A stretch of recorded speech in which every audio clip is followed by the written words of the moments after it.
放光般若經卷三，須菩提菩薩譬如幻師教幻人，不見有所教，亦不見有受者，是為菩薩摩訶薩僧那僧涅。須菩提白佛言：如我從佛所聞義，當知菩薩非為僧那僧涅。何以故？諸法空故，色痛想行識空，眼耳鼻舌身意，色聲香味細或法，十八聖各隨其相，各自空。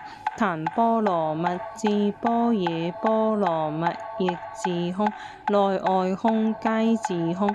從37品至佛18法皆空，菩薩亦空，僧那僧涅亦自空。以是故世尊當知菩薩為非僧那僧涅。佛告須菩提：如所言無有異。須菩提，薩云若非為非作，菩薩為眾生作。摩訶僧那僧涅者，是眾生亦非為非作。須菩提白佛言：何以故？薩云若及眾生非為非作。佛言：不見有人故。是故薩云若無為無作。何以故？須菩提，五陰亦不有所作，亦非不作。六情六須亦無所為，亦無所作。我人壽命亦無所為，亦無所作。何以故？邊際不可得故。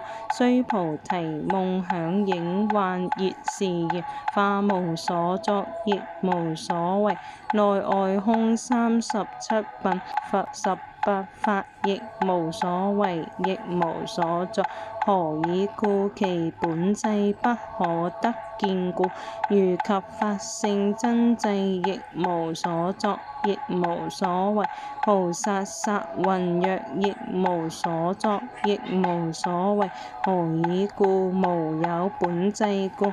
以是故須菩提，薩云若及眾生無有所薩云若及眾生無所有無所作。以是當知菩薩非為摩訶僧那僧涅。